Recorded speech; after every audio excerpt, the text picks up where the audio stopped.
Hi! Hello! నమస్తే. నా పేరు Suresh. Welcome to hit TV. మొన్న జరిగినటువంటి మ్యాచ్‌లో దాదాపు ఏదైతే జరిగిందో పాకిస్తాన్ ఫైనల్‌కి రావడం, అదే పాకిస్తాన్‌తో మన మ్యాచ్ కూడా నిన్న హోరాహోరీగా జరిగింది. పోటాపోటీగా సాగినటువంటి మ్యాచ్‌లో లాస్ట్ వికెట్ పడకున్నా సరే, లాస్ట్ ఓవర్ దాకా చివరి బంతి దాకా ఆట మిగిలే ఉందన్నట్టుగా గూడా మనకనిపిస్తా ఉంది. నిన్న టీ20 మ్యాచ్‌లో ఆసియాస్ కప్ దాదాపు తొమ్మిదోసారి గూడా భారత్ కైవసం చేసుకున్నందుకు భారతీయులంతా కూడా ముక్త కంఠంతో జై హో భారత్ అంటున్నారు.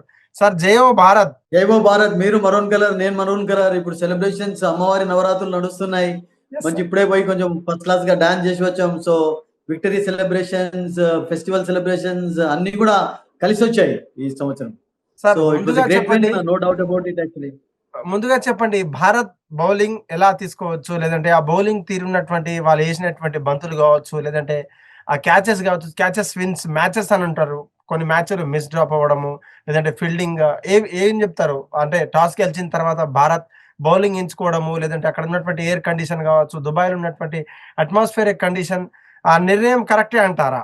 ఐ థింక్ నిన్న కొంచెం ఆఫ్ కోర్స్ సెకండ్ హాఫ్ లో బౌలింగ్ అద్భుతంగా చేశారు కనుక నిర్ణయం చక్కగానే అనిపించింది మనకు. ఓకే. బట్ ఫస్ట్ హాఫ్ లో మాత్రం టోటల్ డామినెన్స్ పాకిస్తాన్ కనబడుతుంది. First 10 overs definitely belong to Pakistan. Suresh, మనం దాన్ని కాదనలేం.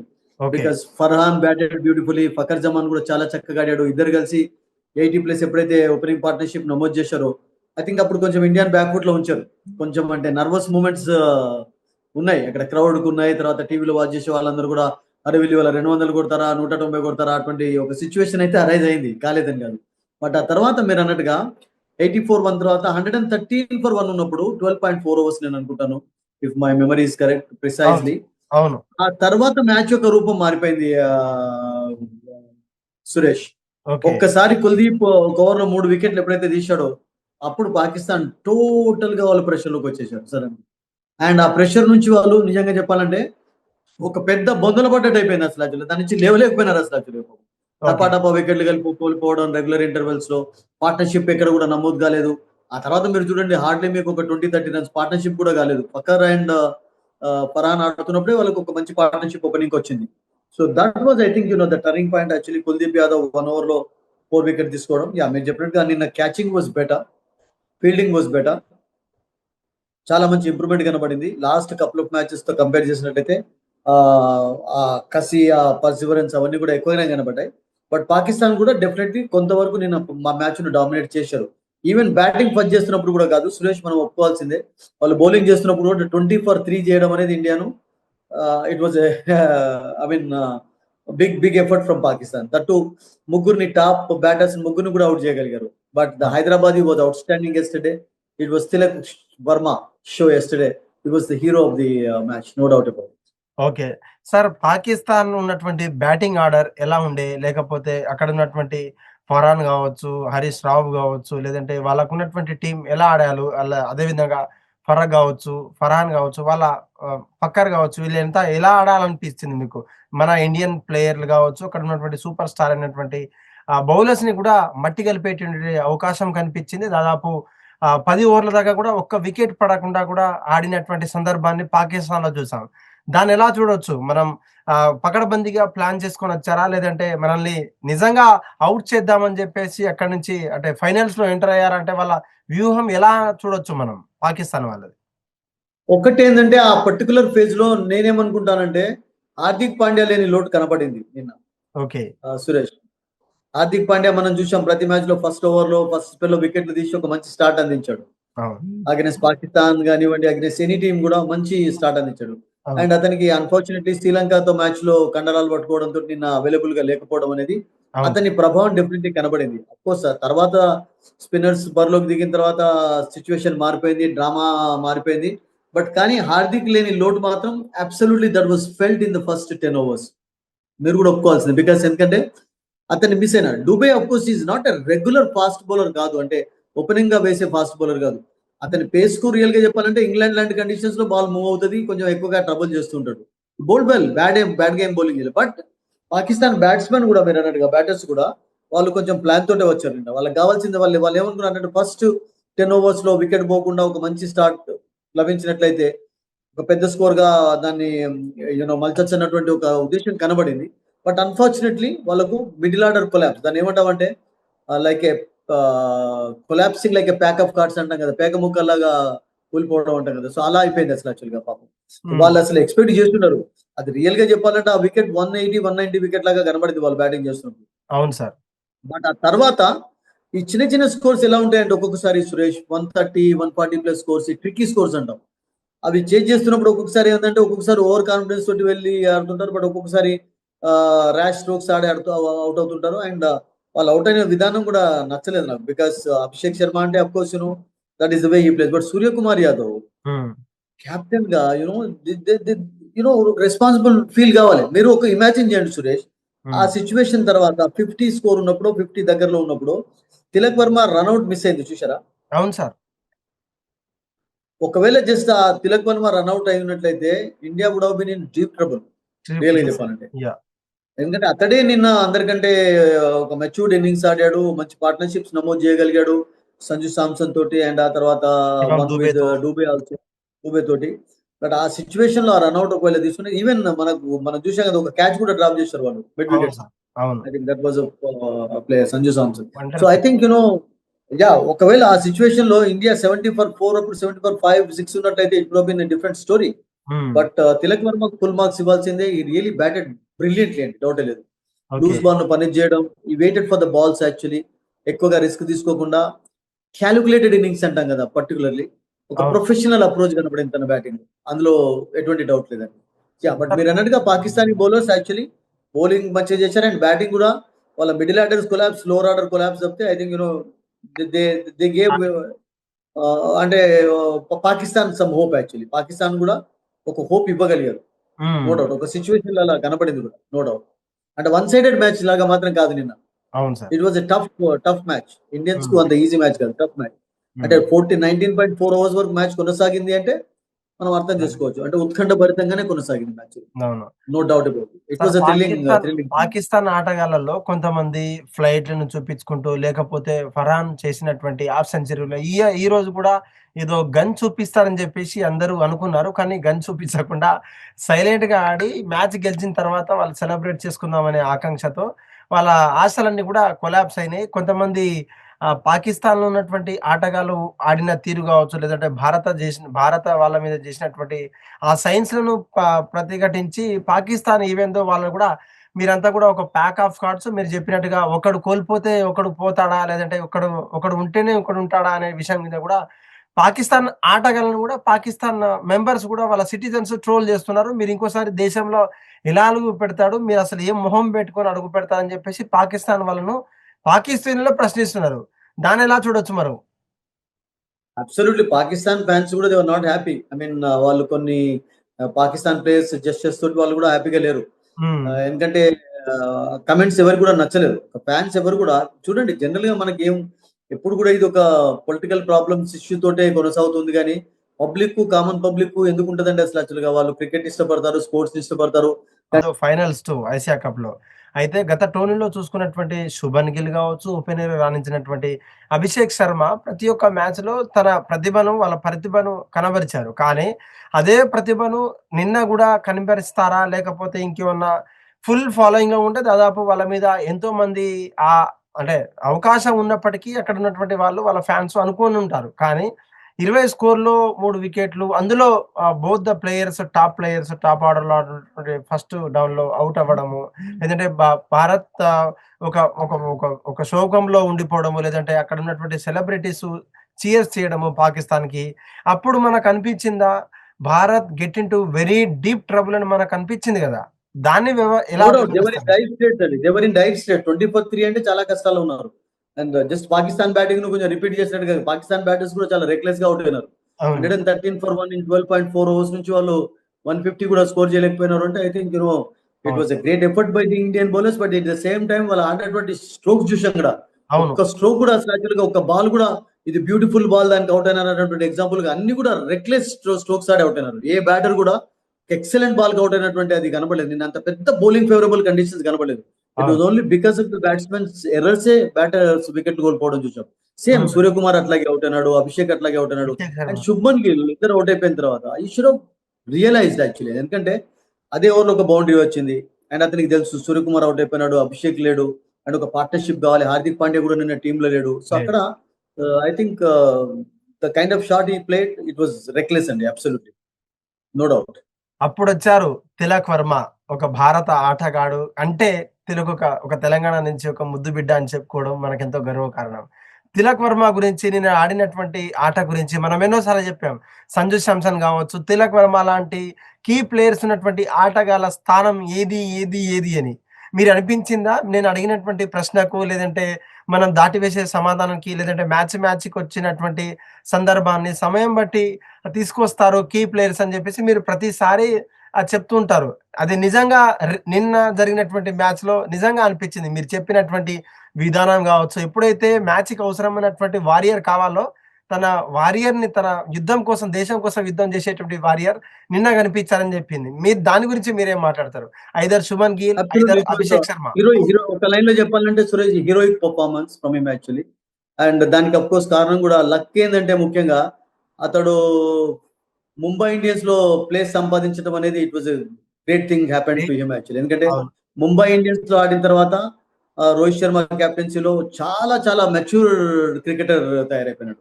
అవును. అండ్ అట్లాగే డిజర్వింగ్లీ అతనికి ఇండియన్ టీమ్ లో కూడా ఛాన్స్ వచ్చింది, రాలేదని కాదు.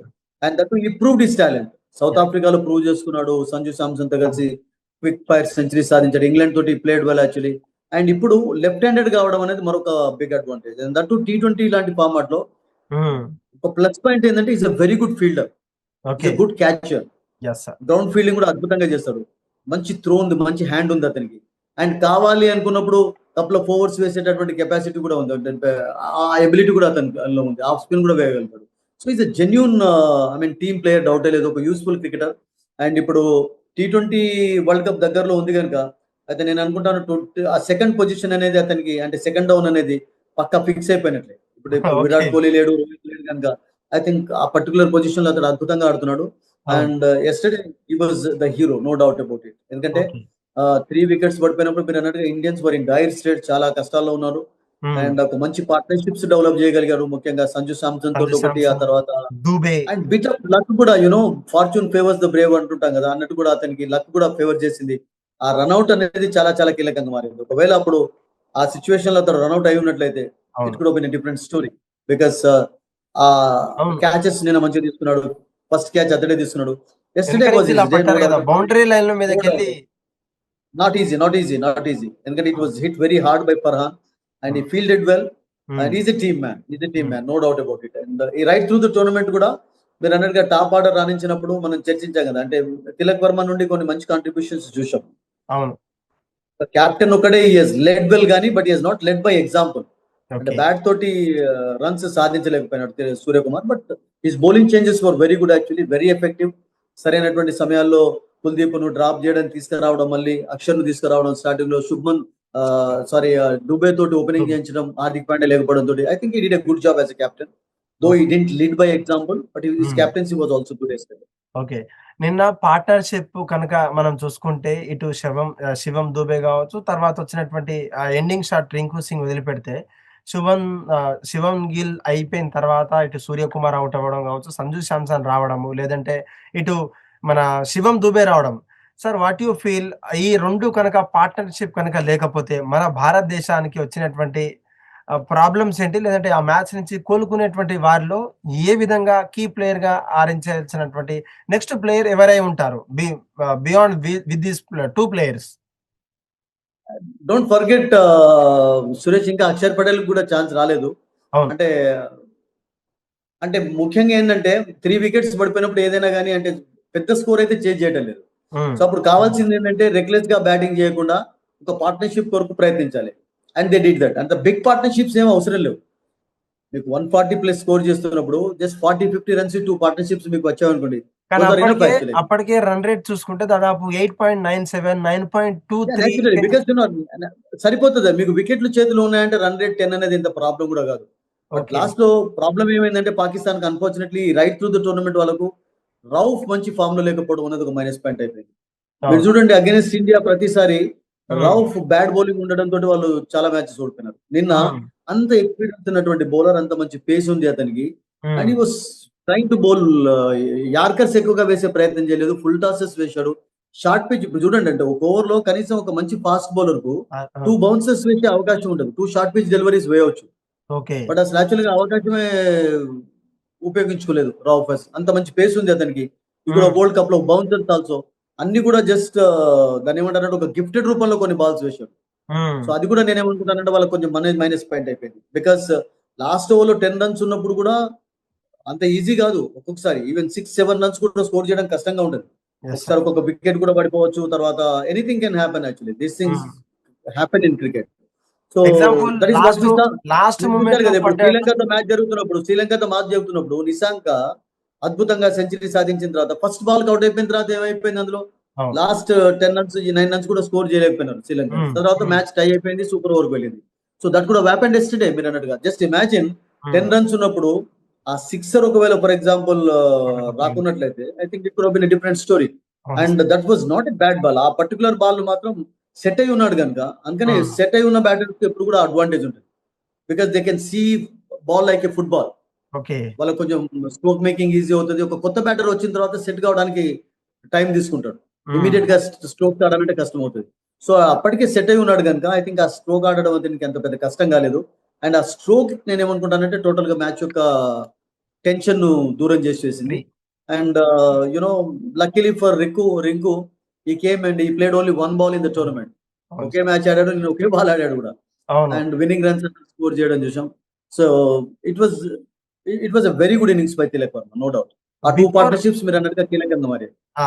బిఫోర్ 'రింకు సింగ్' శివం దూబేలో అంటే మనం దూబేలోనే మ్యాచ్ అయిపోవస్తుందా? లేకపోతే తనలోనే ఒక క్రికెటర్ విన్నింగ్ షాట్ లేదంటే ఔట్ గోయింగ్ మ్యాచ్ అవ్వబోతుందని అనుకున్నాం. కానీ లాస్ట్‌లో వికెట్ పడ్డము, క్యాచ్ ఔట్ అవ్వడము అక్కడున్నంత నిరాశగా అనిపించింది. సార్ నిజంగా నాకున్నటువంటి అవగాహన మేరకు, నాకున్నటువంటి క్రికెట్ పిచ్చి మేరకు లక్కీయెస్ట్ ప్లేయర్ లేదంటే అద్భుతమైనటువంటి ప్లేయర్ టీ20 టెస్ట్ మ్యాచ్ సీరీస్‌లలో శివం దుబేని పిలుచుకుంటారంటారు. కాకపోతే ఆయనకున్నటువంటి రికార్డ్ చూసాను ఇయాల. అసలు తను ఆడినటువంటి టోర్నీలో ఆడినటువంటి ఏ టెస్ట్ మ్యాచ్ గూడా, ఏ టీ20 మ్యాచ్ కూడా గెలవలేకుండా లేదు. అన్ని మ్యాచ్‌లు గెలిచినయి. నిజంగా శివం దుబేని లక్కీయెస్ట్ ప్లేయర్ అనగలుగుతారా? ఈ యొక్క మ్యాచ్‌లో ప్రతి మేబీ ఒక్క మ్యాచ్‌లో? కొంతమంది లక్కీ మ్యాచర్ గా ఉంటారు. అండ్ అతని డెవలప్‌మెంట్ కూడా కారణం చెన్నై సూపర్ కింగ్స్ కి ఆడడం. Because he became a matured player actually. And yes. ముఖ్యంగా అతనికి ధోని వండర్‌ఫుల్ ఫ్రీడమ్ ఇచ్చాడు. ఈవెన్ బ్యాట్ తోటి రాణించినప్పుడు కూడా అతన్ని పిచ్ హిట్టర్ గా తీసుకువచ్చాడు. అతనికి బౌలింగ్ కూడా ఇవ్వడం చూసాం. Is a good fielder also. Tall man actually. అవును. అతనికి మంచి రీచ్ కూడా ఉంది. హ్మ్. అండ్ బట్ పాకిస్తాన్ కెప్టెన్ కొంచెం ఇన్‌ఎక్స్‌పీరియన్స్ కూడా కనబడింది సురేష్ నిన్న. ఎందుకంటే ఆ పర్టిక్యులర్ సమయంలో మీకు ఆయుబ్ లాంటి వాళ్ళు కూడా పార్ట్ టైమ్ స్పిన్నర్స్ మంచి టర్న్ రాబట్టగలిగారు. బాల్ కొంచెం 10 ఓవర్స్ తర్వాత మనం చూసాం వికెట్ స్లో అవుతుంది. అవును. అందుకని ఏ టీమ్ కూడా 10 ఓవర్స్ తర్వాత ఎక్కువగా స్కోర్ చేయడం చూడలేదు మనం ఈ టోర్నమెంట్‌లో. ఓన్లీ హ్మ్. పవర్ హ్మ్. ప్లేలో రన్స్ ఎక్కువ వచ్చాయి. అక్కడ అవును సార్. నవాజ్ ఉన్నప్పుడు లెఫ్ట్ ఆర్మ్ స్పిన్నర్‌ని అసలు యాక్చువల్‌గా తీసుకురాకపోవడం. అంటే లెఫ్ట్ హ్యాండెడ్ బ్యాటర్స్ ఉన్నప్పుడు లెఫ్ట్ ఆర్మ్ స్పిన్నర్‌ని తీసుకురాకూడదు అన్నటువంటి రూల్ ఏం లేదు. మీరు హ్మ్. అలా రూల్ ఉంది అంటే for example right arm leg spinner కూడా అట్లాగే ఒక లూజ్ బౌలర్ అయిపోతాడు లెఫ్ట్ హ్మ్. హ్యాండెడ్ బ్యాటర్స్‌తో. ఇప్పుడు మీరు చూడండి ఆ సిట్యుయేషన్‌లో కొంచెం వాళ్ళు దాన్నేమంటారంటే ఆ ప్రెషర్‌ను ఇంక్రీజ్ చేయలేకపోయారు. హ్మ్. ఆ రౌఫ్‌ని తీసుకురావడం అనేది వాళ్ళకి కొంచెం మైనస్ పాయింట్ అయిపోయింది అసలు. హ్మ్. బికాస్ నేనేమనుకుంటానంటే ఆ పర్టిక్యులర్ సిట్యుయేషన్‌లో కొంచెం స్పిన్నర్స్ తోటే కంటిన్యూ చేస్తున్నట్లయితే because spinners were getting good turn actually. హ్మ్. అండ్ ఫుల్ కంట్రోల్డ్ బౌలింగ్ కూడా చేస్తున్నారు. హ్మ్. అండ్ అబ్రార్ కూడా ఒక వికెట్ తీసుకున్నాడు. ఆయుబ్ బౌల్డ్ వెల్ అయ్యో! Good spell actually. ఈవెన్ హ్మ్. తలత్ కూడా ఛాన్స్ ఇచ్చినట్లయితే నేను అనుకుంటాను ఇట్ కూడా బీన్ డిఫరెంట్ స్టోరీ. ఎందుకంటే రౌఫ్ యొక్క స్పెల్లే టోటల్‌గా మ్యాచ్ యొక్క రూపాన్ని మార్చేసింది. అండ్ పాకిస్తాన్ కెప్టెన్ ఇన్‌ఎక్స్‌పీరియన్స్ కూడా క్లియర్‌గా కనబడింది నాకు ఫీల్. హ్మ్. సార్ ఒక్కటి జెప్పండి. Without trophy the Indian players got అంటే విన్నింగ్ మ్యాచ్ అనంటారు. లేకపోతే అక్కడ ఉన్నటువంటి ఏదైతే ఆపరేషన్ సింధూర్ సక్సెస్ అయిన తర్వాత దీంట్లో గూడా మనం సక్సెస్ అయ్యామని జెప్పేసి ప్రధాని మోడీ ట్వీట్ జేయడము, లేదంటే అక్కడ ఉన్నటువంటి జరిగినటువంటి పెహల్గాం ఉగ్రదాడిలో మరణించినటువంటి వీర మరణం పొందినటువంటి వాళ్ళకు ఆ కప్పు లేకుండా సెలబ్రేషన్స్ ఆ కప్పు ఎందుకు తీసుకొనుంటారు? లేదంటే అక్కడ ఏమైనా సమస్య ఏర్పడిందంటారా?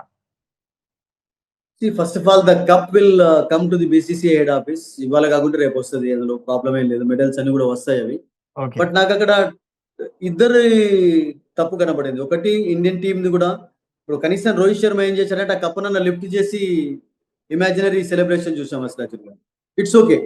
Pakistan cricket chairman and that to Asian council president and that to ఆయనకి పాలిటిక్స్ లో కూడా మంచి పెద్ద పొజిషన్ లో ఉన్నాడు, మినిస్టర్ గా ఉన్నాడు. Minister. Punjab, Pakistan chief minister గా కూడా ఉన్నటువంటి వ్యక్తి నఖ్వీ.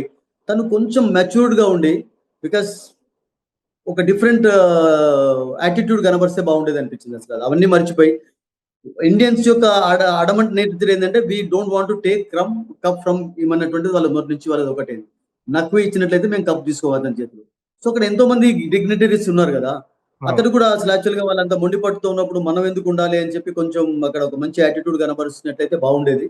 ఎందుకంటే ఒక మంచి పొజిషన్ ఎంజాయ్ చేస్తున్నాడు. మెయిన్ ఏంటంటే వీళ్ళందరూ ఓన్లీ ప్లేయర్స్. వీళ్ళందరూ వాళ్ళ యొక్క గైడెన్స్ తోటే ముందుకు వెళ్తున్నారు కదా. ఒక చైర్మన్, ఒక ప్రెసిడెంట్ యొక్క రోల్ డెఫినెట్ గా ఉంటది ఓకే. ప్లేయర్స్ ఒక development.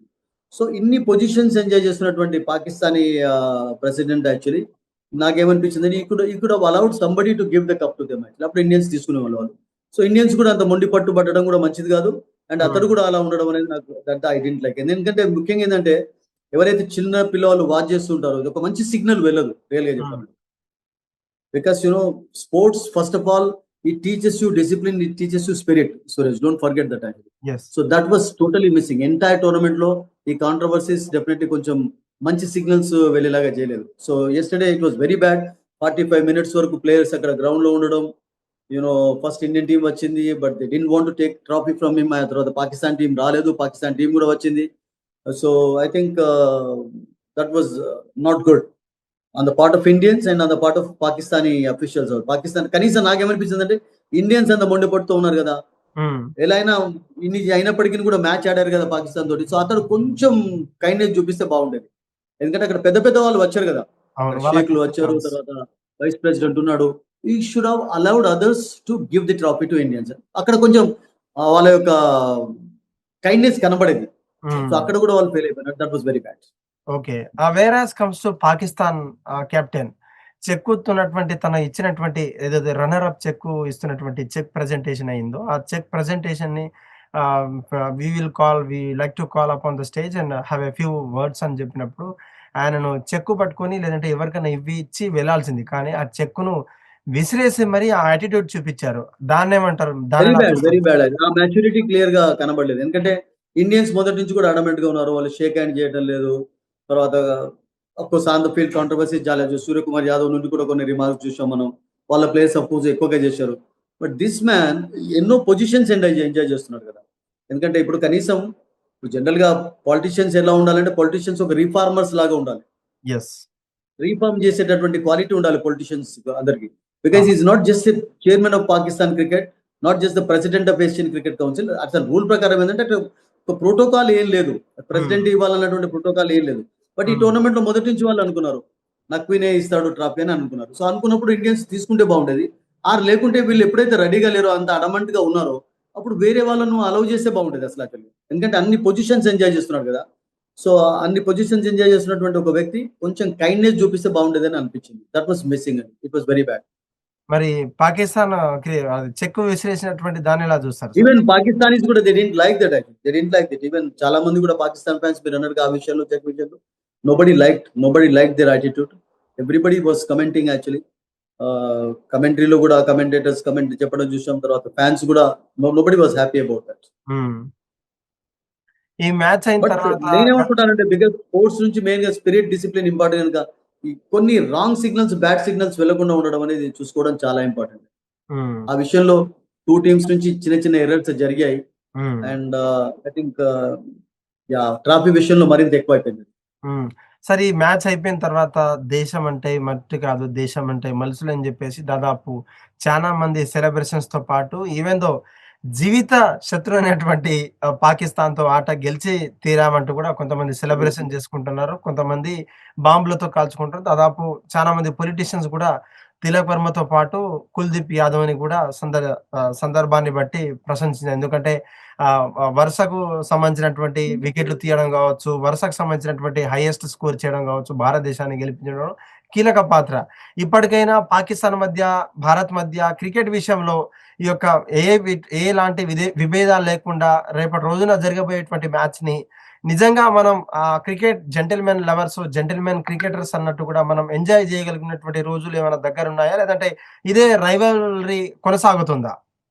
I don't think rivalry ఏమి ఉండదండి. Because public memory is very short. And recent గా కూడా మనం ఒక డిస్కషన్ లో నేను చెప్పాను కదా, అవును. When I was in Canada recently, the tournament was conducted by the Punjabis. అవును. పంజాబ్ మనకు అందరికీ తెలుసు, పాకిస్తాన్ కు బార్డర్ లో ఉంటుంది. లాహోర్ కు చాలా చాలా దగ్గరలో సిటీస్ ఉంటాయి. అండ్ రీసెంట్ గా చాలా బిగ్ టోర్నమెంట్స్ కూడా అక్కడ కండక్ట్ చేశారు పాకిస్తాన్ లో. And most of the Indians vent also 7-8 years even 5-6 years ago. అప్పుడు వాళ్ళు ఏమంటారంటే, అసలు యాక్చువల్గా పాకిస్తానీస్ హాస్పిటాలిటీ ఎలా ఉంటది కదా అంటే వెళ్ళిన తర్వాత you can't imagine at. So మీరు దాంతో ఏమర్థం చేసుకోవచ్చు అంటే, పబ్లిక్ మధ్యలో ఎప్పుడు ఏం ప్రాబ్లమ్స్ లేవు. Only some political issues sort out కాకపోవడంతో ఇవన్నీ ఇంక్రీజ్ అవుతున్నాయి కానీ, but they were never there. సి ఆఫ్ ద ఫీల్డ్ కూడా దే ఎంజాయ్ లాట్. ఇప్పుడు నిన్న చూసాం కదా, రవి శాస్త్రి వసీం అక్రమ్ కూర్చున్నప్పుడు ఏమన్నా మీకు డిఫరెన్సెస్ కనబడ్డాయా? How Wasim was playing Indians, how Ravi Shastri was playing the Pakistani cricketers. And వాళ్ళిద్దరిని కాకుండా మాత్రం డిస్కషన్ చేయలేసారా? కమెంటరీలో లేరా? ఐ థింక్ ప్లేయర్స్ మధ్యలో పబ్లిక్ మధ్యలో ఎప్పుడు కూడా ఉండవు. సో మీరు అన్నట్టు అఫ్ కోర్స్ క్రికెట్ అనేది బిగ్ వెపన్ ఇప్పుడు. అంటే ఏదైనా కొంచెం కుదురుకోవాలి అంటే కూడా this is the only way actually. Yeah, things will settle down అండి. కాలేదా? ఇప్పుడు మొన్ననే జరిగిన ఇన్సిడెంట్ తర్వాత కూడా మ్యాచెస్ ఆడారు అంటే I think something is happening definitely. So these problems will be definitely sorted out. అంత పెద్దగా కొనసాగకపోవచ్చు. Cricket of course is main thing. And important thing ఏంటంటే, ఇండియా పాకిస్తాన్ వెళ్ళదు, పాకిస్తాన్ ఇండియాకి రాదు. ఓన్లీ ఇంటర్నేషనల్ మ్యాచెస్ ఉన్నప్పుడు పాకిస్తాన్ వస్తుంది కానీ ఇండియా ఇంటర్నేషనల్ మ్యాచెస్ ఉండడాన్ని ఆడేటప్పుడు కూడా పాకిస్తాన్కి వెళ్ళదు. That we saw also recently champions ట్రోఫీలో కూడా they wanted to play all matches only in Dubai, nowhere else. Pakistan వెళ్ళలేదు ఇండియా. సో ఇండియా ఇప్పటికీ కూడా ఆ విషయంలో అంతే పట్టుదల కనబరుస్తున్నారు, అంతే అడమంట్ గా ఉన్నారు. But Pakistan definitely they played in 2023 world cup ఆడలేదా? అహ్మదాబాద్ లోనే జరిగింది కదా, ఎక్కడ జరిగింది చెప్పండి మ్యాచ్ అయితే? That match was played in Ahmedabad actually. Okay, so అంటే గవర్నమెంట్ కూడా నేను ఏమనుకుంటానంటే, స్పోర్ట్స్ విషయంలో అంత అగెనిస్ట్ గా ఏమి ఉండరు. స్పోర్ట్స్ విషయంలో కొంచెం కైండ్నెస్ అనేది ఉంటుంది, కొంచెం అంటే ఫ్లెక్సిబిలిటీ అనేది ఉంటుంది. లేకుంటే మ్యాచెస్ జరగకపోతుండే కదా. దాన్ని అంత సీరియస్ గా తీసుకున్నట్లయితే definitely I think things will improve in future. Thank you sir, మీకున్నటువంటి సమయం మాకు ఇచ్చినందుకు. లేదంటే ఈ జరిగినటువంటి ఏషియా కప్ టోర్నీ అంతా కూడా ప్రతి ఒక్క మ్యాచ్ అంటే నేనేమంటానంటే సురేష్, ఇంతకంటే వర్స్ట్ సిచ్యువేషన్స్ చూసాం. వర్స్ట్ సిచ్యువేషన్స్ ఉన్నప్పుడు కూడా రిలేషన్స్ గాట్ బెటర్. టూర్స్ కూడా జరిగాయి అసలు. 69-70 వరల్డ్ పాకిస్తాన్ ఇండియా మధ్యలో యుద్ధం తర్వాత 7-8 years వరకు రిలేషన్స్ కొంచెం డిస్టెంట్ గా ఉంచారు. బట్ ఆ తర్వాత India went to Pakistan. Pakistan first ఇండియాకి రాలేదు. ఫస్ట్ ఇండియా పాకిస్తాన్ వెళ్ళి 78 ఆడిన తర్వాత 79 లో పాకిస్తాన్ ఇండియాకి వచ్చింది మళ్ళీ ఆడడానికి. బ్యాక్ టు బ్యాక్ సిరీస్ జరిగింది. దట్స్ 2007 ఇన్సిడెంట్ తర్వాత 2009 వరల్డ్ కప్ లో ఇంగ్లాండ్ లో ఆడారు. 2011 లో ప్రైమ్ మినిస్టర్స్ కలిసి మ్యాచ్ చూడడం కూడా చూసాం మనం పంజాబ్ లో. This things happened actually. I think అంటే వర్స్ట్ సిచ్యువేషన్స్ ఉన్నప్పుడు కూడా ఐ థింక్ క్రికెట్ అనేది మీరు అన్నట్టుగా ఒక మంచి మాధ్యమం, ఒక లింక్ లాగా మారిపోయింది. Right, thank you sir. ఈ టోర్నీ అంతా కూడా ప్రతి వాళ్ళు జరిగేటువంటి ప్రతి ఒక్క బాల్ తో పాటు ప్రతి ఒక్క ఓవర్లతో మీకున్నటువంటి టాలెంట్ తో మీకున్నటువంటి అనాలిసిస్ మా హిట్ టీవీ ద్వారా ప్రేక్షకులు అలరించారు. దానికి సంబంధించినటువంటి ఇప్పటికే దాదాపు సుధీర్ గారు అంటే క్రికెట్ అంటే సుధీర్ గారు అని చెప్పేసి తనలో ఉన్నటువంటి టాలెంట్ అంతా కూడా మీరు ఏదైతే చాకచక్యంగా ఆడుతున్నారా, లేదంటే ఇంకేమైనా డిఫికల్టీస్ ఆడుతున్నారా, లేదంటే ఈ ఓవర్లో ఇలా జరిగితే బాగుండు, లేదంటే ఇక్కడ ఈ బ్యాట్స్మెన్ ఇక్కడ వస్తే బాగుండని చెప్పేసి ఆలోచిస్తున్నారు. అదే ఆలోచన పరంగా ప్రజలు కూడా మేమతో మమేకమై మీకున్నటువంటి కామెంట్స్, మీకున్నటువంటి ఫ్యాన్స్ అంతా కూడా మేము రోజు చూస్తుంటాం కామెంట్స్ల రూపంలో. Thank you sir. ఈ యొక్క చక్కటి అవకాశాన్ని ఇచ్చినందుకు మా హిట్ టీవీ తరఫున కూడా ధన్యవాదాలు చెప్తున్నాం. జై Bharat sir. Hit TV app, ఇందులో short news, live news, entertainment shows, movies, digital magazines తో పాటు మీ జిల్లా వార్తలను కూడా ఫ్రీగా చూడొచ్చు. ఇంకెందుకు ఆలస్యం, వెంటనే హిట్ టీవీ యాప్ ని డౌన్లోడ్ చేసుకుని ఫ్రీగా ఎంటర్టైన్మెంట్ పొందండి. Hit TV app, hit TV app, please download hit TV app. Hit TV app ని ఫ్రీగా డౌన్లోడ్ చేసుకుని ఎంజాయ్ చేయండి. మీకు నచ్చిన ఎంటర్టైన్మెంట్ కోసం హిట్ టీవీ యాప్ ని ఫ్రీగా డౌన్లోడ్ చేసుకుని ఎంజాయ్ చేయండి. హిట్ టీవీ యాప్ ని డౌన్లోడ్ చేసుకుని ఆస్వాదించండి, ఆశీర్వదించండి. ఇంతమంది సెలబ్రిటీలు హిట్ టీవీ యాప్ ని డౌన్లోడ్ చేసుకోండి అని చెప్తున్నారంటే ఎంత మంచి యాప్ ఆలోచించండి. అమెరికా అమెరికా అమెరికా అమెరికాలో చదవాలనుకునే వాళ్ళకి విశ్వసనీయమైన పేరు మన శౌర్య కన్సల్టెన్సీ. UK లో 1 year masters, UK లో 1 year masters, 2 years work permit up to 5 years visa. Contact Saurya Consultancy. Contact 89851 89851.